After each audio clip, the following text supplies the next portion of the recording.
In the 4.5-hour oversight committee hearing yesterday, Pam Bondi refused to answer questions about the DOJ's abominable handling of the Epstein files and the DOJ's many other misdeeds, even after Tom Massie and Democrats demonstrated that the DOJ redacted the names of powerful individuals implicated in Epstein's crimes while releasing the name and photos of victims. The DOJ literally attached an email that states the following names should be redacted, with only one of those names actually blacked out. And still, Pam Bondi had the audacity to say Trump's administration is committed to transparency and justice. Like hell it is. Instead of answering questions and looking for justice for the victims, she yelled insults at the Democrats, and Tom Massie relied on her burn book for accusations against others and showed contempt for the whole proceeding. Bondi and the Republicans deflected blame, protected the powerful, and marginalized the survivors. The raw story captured their stance perfectly. The GOP members of the committee made their priorities clear. They lied, they sneered, they deflected. They protected their own while ignoring the victims. The other Republicans backed Bondi while avoiding hard questions. Jim Jordan made a mockery of his role as chairman of the committee. We've seen these tactics and behaviors again and again from this administration and GOP. This particular abysmal performance from them only reaffirmed what many already know, that the majority of Republicans currently in power have contempt for the law, victims, and decency, and are beyond saving. One critic compared Bondi to a Jerry Springer guest. Even MAGA is now calling for her to step down from her role. Coming up next is the blistering but direct opening statement from Ranking Member Representative Jamie Raskin, followed by more highlights from the hearing. Please like and subscribe and stay tuned for more news on the hearing's aftermath. Cover up right out of the Department of Justice. You've been ordered by subpoena and by Congress to turn over 6 million documents, photographs, and videos in the Epstein files, but you've turned over only 3 million. You say you're not turning over the other 3 million because they're somehow duplicative, but we know that there are actual memos of victim statements in there, and you also took down the Department of Justice's prosecution memo from 2019. So it's clearly not all duplicative, but even if it were, why not release it? Just release all the duplicative stuff. In the half you did produce, you redacted the names of abusers, enablers, accomplices, and co-conspirators, apparently to spare them embarrassment and disgrace, which is the exact opposite of what the law ordered you to do. Even worse, you shockingly failed to redact many of the victims' names, which is what you were ordered to do by Congress. Some of the victims had come forward publicly, but many had not. Many had kept their torment private, even from family and friends. But you published their names, their identities, their images on thousands of pages for the world to see. So you ignored the law, and even with over 100,000 employees at your disposal, you acted with some mixture of staggering incompetence, cold indifference, and jaded cruelty towards more than 1,000 victims raped, abused, and trafficked. This performance screams cover-up. Convicted sex trafficker and groomer Ghislaine Maxwell opened the gates of hell to Virginia Giuffre and hundreds of other victims, as Virginia recorded in her remarkable book, Nobody's Girl. But when Maxwell was subpoenaed to come testify before Congress, you and Todd Blanche quickly moved her from a higher security prison to a minimum security camp in Texas, where she's enjoyed 5-star treatment, including catered meals, private gym time, and access to a therapy puppy. You're siding with the perpetrators, and you're ignoring the victim. Massey is the only Republican I have respect for. He's the only one willing to stand on principle and stand up to this administration. Here he is questioning Pam Bondi on the Epstein files. And he does a really great job. He does an excellent job interrogating Pam Bondi in this next clip. What did the DOJ do with this email? They released this email in the document production. Literally the worst thing you could do to the survivors, you did. And they're getting phone calls. A lot of these people didn't want to be known. And we know you touched the document because you redacted one name and you redacted the lawyer's name, but you left the survivor's name there. The title of this one is Child Sex Trafficking, Co-Conspirators.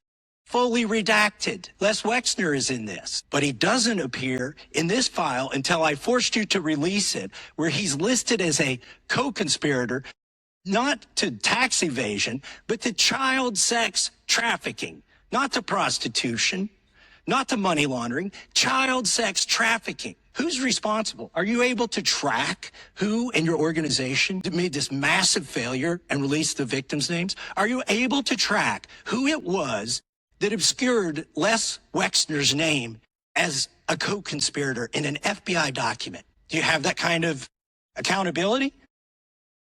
I believe Wexner's name was listed more than 4,000 times. Wexner's name was added back. Within 40 minutes of me catching you red-handed. Red-handed. There was one redaction out Where of he's over listed as a co-conspirator. 4,700, and we invited you in. Gentlemen. This guy has Trump derangement syndrome. He needs to get, you're a failed politician. He voted against the ban that we were talking about on deep fake AI porn. Only 2 people voted against it, and you were one of them, hypocrite. To my right. Jeffrey Epstein.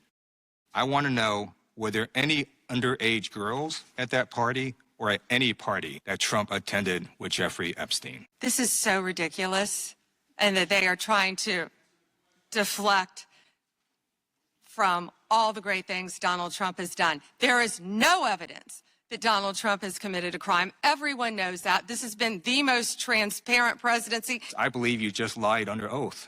There is ample evidence in the Epstein file. Don't you ever accuse me of a crime. I believe you just lied under oath, and this is all on videotape. You said there's no evidence of a crime. I'm showing you. Here is a witness statement who called into the FBI's Threat Operations Center.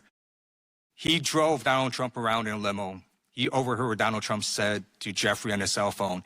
He was so angry, he was going to stop the limo and hurt Donald Trump. No one at the Department of Justice interviewed this witness. You need to interview this witness immediately. Epstein should rot in hell. So should the men who patronize this operation. And as we sit here today, there are over 1,000 sex trafficking victims, and you have not held a single man accountable. Shame on you. If you had any decency, you would resign right after. Co-conspirators have you indicted? How many perpetrators are you even investigating?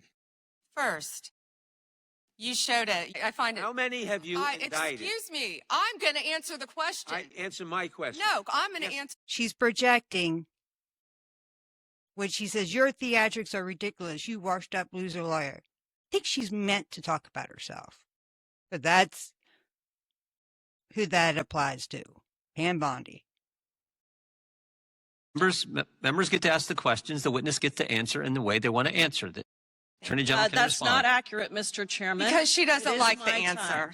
Mr. Chairman. Why? I have asked. Didn't she ask Merrick Garland this? I'm reclaiming my time. I will reclaim continue my to time. answer.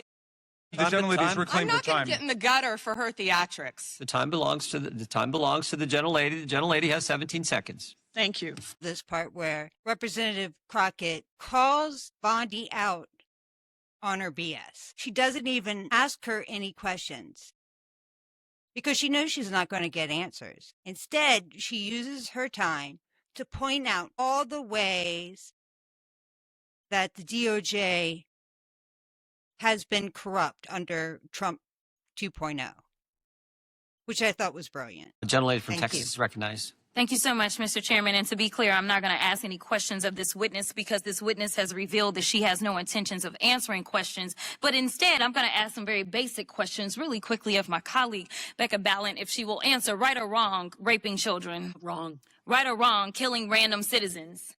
Definitely wrong. Right or wrong, enriching yourself as the sitting president of the United States. Definitely wrong. Okay, thank you, because I probably never would have got that with our witness. Our witness who somehow is a lawyer but does not understand how it works with witnesses. I'm not really sure what law school she went to and what all kind of cases she tried, but typically when you come into a space and somebody's a witness, then they sit there and they answer questions instead of asking questions. And then we also have this objection that we use as lawyers called non-responsive when a witness fails to actually answer the question. But nevertheless, let me address the survivors because that's exactly who they are. They are not victims, they are survivors. Let me say thank you for having more courage and moral clarity in your pinky fingers than the entire Department of Justice. We are currently the laughing stock of the world, partially because of the failed leadership within the DOJ as we see kings and queens falling everywhere around the world. But we don't know the basics of right and wrong in this country because it's not about partisanship.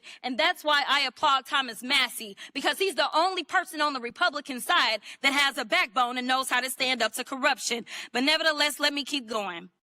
My Democratic colleagues have been attacked this entire committee hearing. They have been lied on. And frankly, the American people weren't looking for that. They were looking for answers about the corruption that they see coming from this administration. In the written testimony of this witness, of this particular witness, she stated that when she took office, she had two main goals. The first was to end the weaponization of justice, and second, to return the department to its core mission. Not only have you lied about both, you've intentionally done the exact opposite.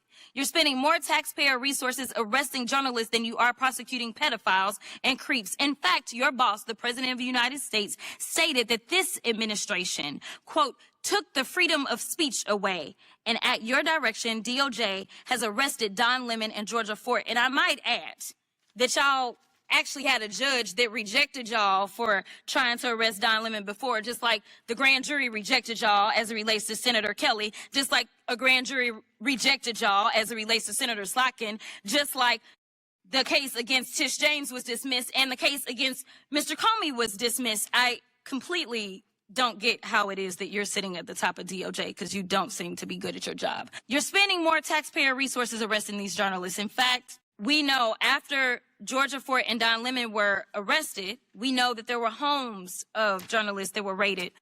We know that threatened prosecution against students protesting your actions and forced tech companies to remove apps used to track ISIS activities. But let's circle back to you protecting pedophiles and creeps, because I want to talk about the president and his possible involvement with Jeffrey Epstein. Now, I don't know what the president might have done with Jeffrey Epstein, but unlike this administration, I believe that facts matter. So let's talk about the facts. Fact number one, Donald Trump is one of the most named people in the Epstein files. At least 5,000 files contains more than 38,000 references to Trump, his wife, or Mar-a-Lago. Fact number two, Jeffrey Epstein and Ghislaine Maxwell made young girls available to Trump on multiple occasions. For example, according to this file, Ghislaine Maxwell presented a young girl to President Trump who spent more than 20 minutes apparently flirting with her. Here's another example. This shows notes from FBI investigators that describe Jeffrey Epstein transporting a victim to Mar-a-Lago to meet with President Trump, where he bragged to Trump that, quote, this is a good one. Now, I'm not saying that the president is a pedophile, but there is a lot of evidence in these files that suggests that he's very close friends with a lot of men who are pedophiles. What's crazy about all of this is just that this is a big cover-up. And this administration is engaged in it. In fact, this administration is complicit. But there are numerous others, like how the DOJ is attempting to obstruct justice in the investigation of the rogue agents who have murdered American citizens, or how the DOJ seized voter data from Fulton County in an attempt to steal the 2026 midterm elections, or how federal agents have Tom Homan on tape accepting a bribe and your agency killed the investigation, or how your agency is ready to give the president a $230 million payday, which is unconstitutional. The Constitution is clear. The president shall not receive any payment except his salary while in office. The fact of the matter is that you will be remembered as one of the worst attorney generals in history. An attorney general who has prioritized obstruction over justice, corruption over the law, fealty to the president over loyalty to the Constitution. And Mr. Chairman, I will yield. Yield, gentleman from Kansas, the Attorney General, former Attorney General, Mr. Schmidt is recognized. Thank you, Mr. Chairman. General Bondi, thanks for being here. Did you have anything you wanted to say before we talk? I do. Thank you, Congressman. Thank you, my friend, for many years. I find it interesting that she didn't even want to try, Congresswoman Crockett, to ask any questions, because she certainly did not condemn her leader, Hakeem Jeffries, for taking money from Jeffrey Epstein after Epstein was convicted. And I will be brief to give you your time, Congressman. This is what she didn't want to talk about. Texas, from Cuba, convicted, homicide, arson, weapon offense. Convicted. So what we talking about? Convict some of these perpetrators that rape these women that are sitting Time belongs that to you the gentleman refuse to from even acknowledge Kansas. they are here. Time belongs to the gentleman from Kansas. Mr. Chairman, could I have a few? This next clip does not have anything to do about the Epstein file, but it very poignantly highlights the dysfunction and corruption in this administration. Police officers on January 6th. His name is Jared Wise. He does work for us. He works for you at the Department of he Justice. He does. This is an individual whom a federal grand jury indicted for 2 felonies and 4 misdemeanors related to his participation in the attack on January 6th. One of those charges was forcibly assaulting, resisting, opposing, impeding, intimidating, and interfering with police with the intent to commit another felony. This is who you choose as the chief law enforcement officer of the United States of America to hire at the Department of Justice. Someone on video yelling, "Kill him," at police officers, right? I believe he was pardoned by President Trump. Oh, he was pardoned. You're right. You're right. Pardoned by President Trump for his offense. Pardoned for yelling, "Kill him," at police officers. And yet you expect hardworking police officers across the country to believe that you take law enforcement seriously. You could imagine the reaction of so many folks across the country hearing the chief law enforcement officer of the United States refuse to even condemn what that individual whom you've now hired did. Attorney General Bondi, that man works for you now, right? Here's what people are saying about the hearing and Pam Bondi. But if you wanted a revolution, this is how you would act. The current DOJ under Pam Bondi is covering up crimes, very serious crimes. Her days are numbered as a member of the Trump administration. It's very upsetting. It's extremely upsetting. I think this is a big deal. It's a really big deal. 3 times I voted for this man. This is by far the biggest fumble of the administration they've had thus far. It's indefensible. It's indefensible that the answers aren't there when so much was promised. I don't want a revolution, but if you... Conservative podcaster Eric Erickson says on a post on X, when the Attorney General of the United States is asked why she has prosecuted no one related to Jeffrey Epstein, and this is her answer, she should be fired or resign. But neither will happen, which is another reason the Democrats are going to have a good election year.